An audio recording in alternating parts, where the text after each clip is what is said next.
For the very last question, it asks, as a creative manager of a small group of employees in the advertising department, you notice one of your designers has withdrawn from the meetings, offering no input.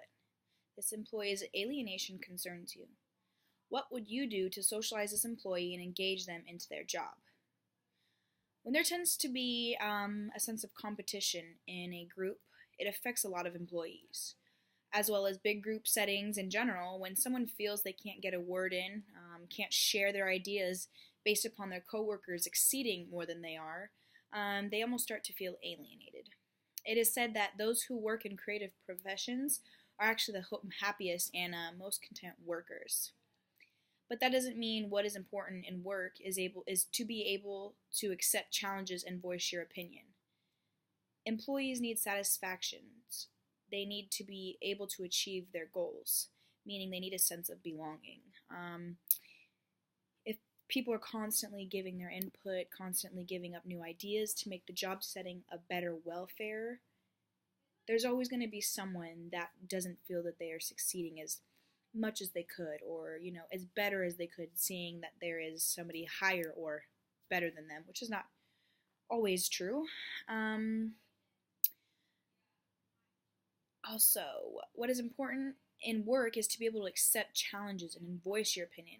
If they don't feel that there's a challenge in the work setting, they tend to get bored, tend to want to flee, go to a different job, quit, all these sorts of things as well. Alienation is a feeling of being meaningless and powerless, also feeling isolated or alone. I like to relate it to feeling jealous almost. Not necessarily in a bad way, but everybody seeks some type of belonging. So if you are almost feeling jealous of others' accomplishments, or feeling kind of like you're losing your job, kind of like you're not doing as good as you can be, you're going to feel alienated and secluded from everybody else. If I had a small group of employees and noticed that one of my employees was showing withdrawal, I would make sure to pull them aside and ask them what is going on. Only because communication is key. Also, almost because in situations I have felt very alienated before, and it's not a good feeling. You want to be heard, and if no one is noticing that you're feeling alienated, then it's almost like, well, I should quit. Well, if I'm not feeling valued, if no one's even noticing I'm not putting input in, then I should leave. It's not good setting for me here. Like I said, communication is beneficial, and when an employee feels valued, they want in. They want to, they want to feel better. If I'm sitting here and saying, hey, look, I noticed that you're not putting any much input. I'd really like for you to, take this time to express to me how you're feeling. Express to me how you can do better, how I can make your job and your experience here better to where you want to be here every day. You want to walk in the door with a smile on your face and ready to conquer the task for the day, especially in a creative type setting. It's always something new. So if you're not being valued, you necessarily don't want to try.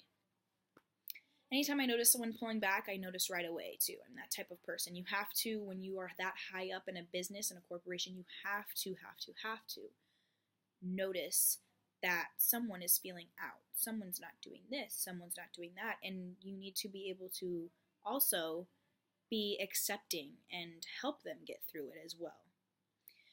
Also to see the part that you play in and the part that you did maybe I didn't, acknowledge that. Maybe I didn't help that person out that much as I could at that time. It is important to also give the employee more power to stir up his or her interest in it. So, hey, you're in charge of this. You're in charge of that. Hey, this week you're going to do this. I want you to be in charge of grading these papers. I want you to be in charge of grading this artwork and picking the best one.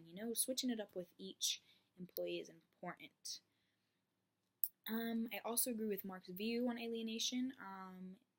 He states that almost every employee does experience it at one point in time, and that's very good acknowledgement of the work setting, because it's true. There's always going to be one point in time that you feel alienated, you feel aside from the group. So,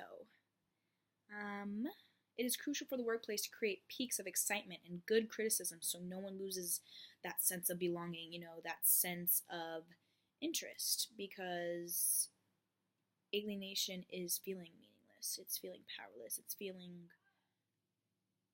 not like you belong and alone, which we all know is not a good feeling. So, currently in my job that I am in, I have not experienced this, only because my job has given me tons of responsibility, always given new tasks. I'm always learning new things, and that's important, is to really go for a job that you know is going to be high up for you, high up on learning new things, this, so you're always interested to come into work. Um, so for me, I would say again, definitely bring aside your employee, definitely ask them and communicate, what can I do? What can we do together? So we're on the same page here. So you can work with your employees, be able to really understand why you do belong here, because everybody has a reason and a key to being in a job, and it's good feeling to be acknowledged. It's a good feeling to constantly have excitement for your job. And that's my view. Thank you.